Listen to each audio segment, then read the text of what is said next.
यहाँ एक लड़की की कहानी प्रस्तुत की गई है जो जीवन में चुनौतियों का सामना करते हुए अपने सपनों को साकार करने का साहस करती है।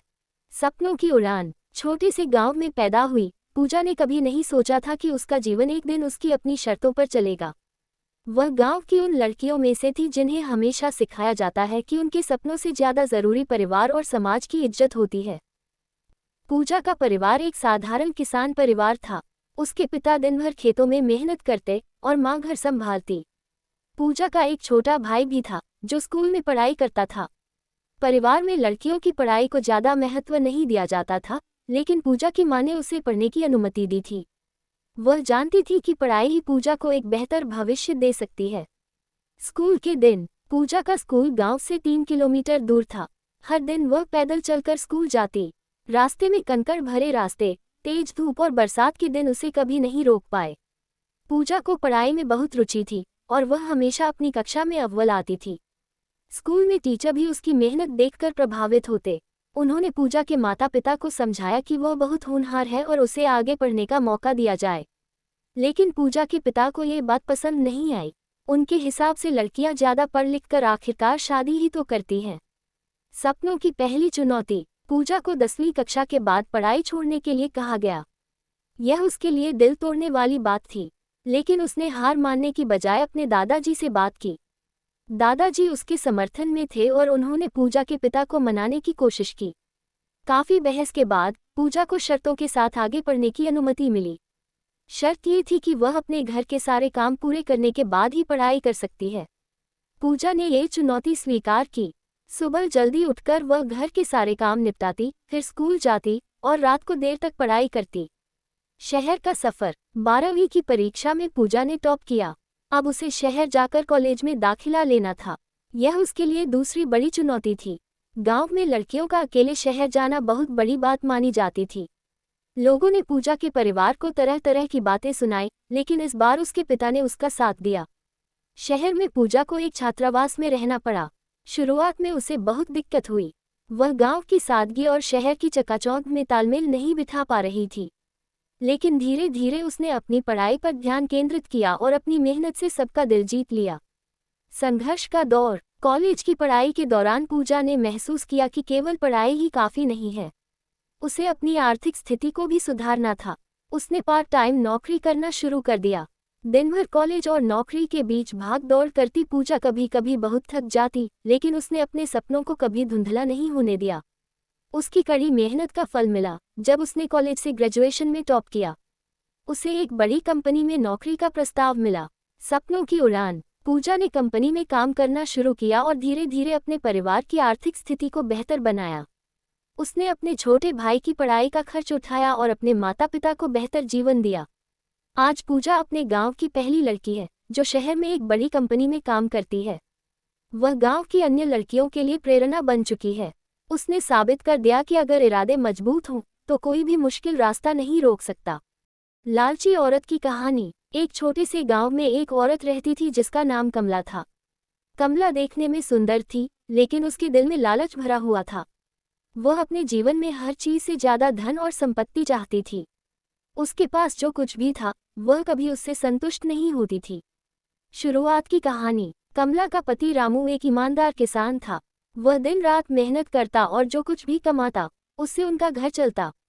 हालांकि रामू की आमदनी बहुत ज्यादा नहीं थी, लेकिन वह खुशी खुशी अपने जीवन को सरलता से जीता था। दूसरी ओर कमला हमेशा रामू से ज्यादा धन कमाने की शिकायत करती। उसे हमेशा लगता था कि उसका पति उसकी इच्छाओं को पूरा नहीं कर पा रहा है। गांव में कई अमीर परिवार थे। कमला हमेशा उन महिलाओं को देखती जो सोने के गहने पहनती और महंगे कपड़े खरीदती। वह चाहती थी कि उसके पास भी वैसी ही संपत्ति हो, लेकिन रामू की ईमानदारी और सीमित कमाई के कारण ये संभव नहीं हो पाता था। जादुई अवसर। एक दिन कमला गांव के पास जंगल में लकड़ी इकट्ठा करने गई। वहां उसे एक बूढ़ी औरत मिली। वह औरत बहुत कमजोर और भूखी दिख रही थी। कमला ने पहले तो उसे अनदेखा करना चाहा, लेकिन बूढ़ी औरत ने उसे रोका और कहा, बेटी, क्या तुम मेरी मदद करोगी?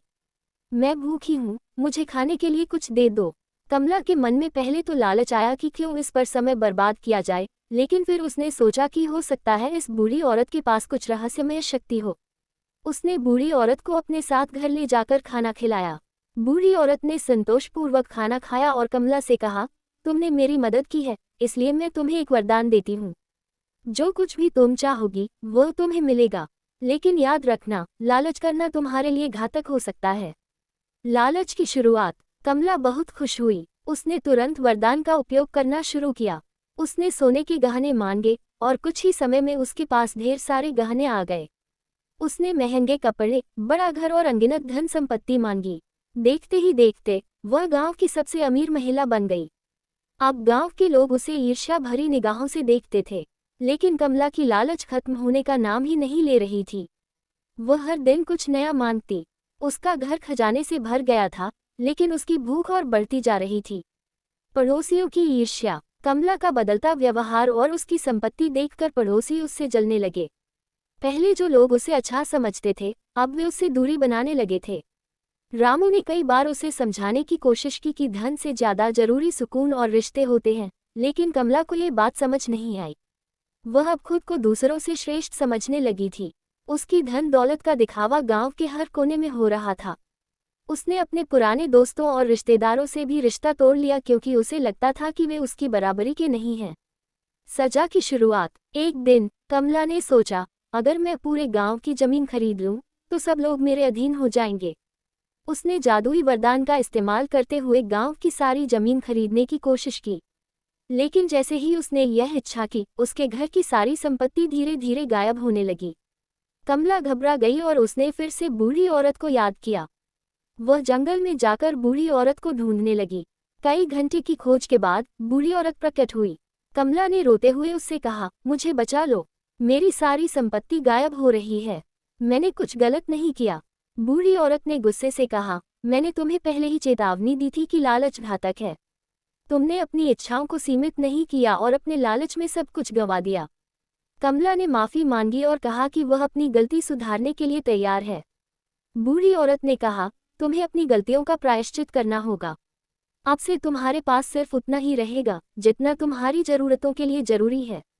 और याद रखना, अगर तुमने फिर से लालच किया तो तुम्हें और बड़ी सजा मिलेगी। सीख और अंत। कमला का सब कुछ चला गया। वह फिर से एक साधारण जीवन जीने लगी, लेकिन इस बार उसने सच्चाई और संतोष का महत्व समझ लिया। उसने दूसरों की मदद करना शुरू किया और अपनी इच्छाओं को सीमित कर लिया।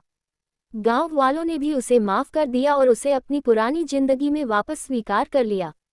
कमला ने समझा कि असली खुशी धन में नहीं, बल्कि सुकून, प्यार और रिश्तों में होती है।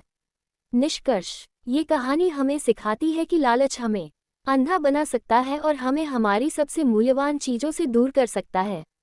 सच्ची खुशी केवल संतोष और सरलता में ही मिलती है। ईमानदार गरीब की कहानी। बहुत समय पहले की बात है। एक छोटे से गांव में एक गरीब आदमी रहता था जिसका नाम रघु था। रघु बहुत ईमानदार और मेहनती था, लेकिन किस्मत ने उसका साथ नहीं दिया था। वह दिन रात खेतों में काम करता, फिर भी उसका पेट भरने के लिए पर्याप्त अनाज नहीं होता। रघु की मुश्किलें। रघु के पास एक छोटी सी झोपड़ी थी, जो टूटे हुए छप्पर और मिट्टी की दीवारों से बनी थी। बारिश के दिनों में छप्पर से पानी टपकता और सर्दियों में ठंड से झोपड़ी कांपने लगती। रघु का परिवार भी उसकी स्थिति से परेशान था। उसकी पत्नी गौरी और 2 बच्चे मुन्ना और सीमा हमेशा सोचते कि कैसे उनकी जिंदगी बेहतर हो सकती है। गौरी ने एक दिन कहा, रघु, क्यों न तुम गांव के साहूकार से मदद मांग लो, शायद वह कुछ उधार दे दे। रघु ने उत्तर दिया, गौरी, मैं किसी के सामने हाथ फैलाना नहीं चाहता। अपनी मेहनत से ही अपनी स्थिति सुधारूंगा। ईमानदारी का परिचय। रघु के पास एक पुराना बैल था, जो उसकी खेती में मदद करता था।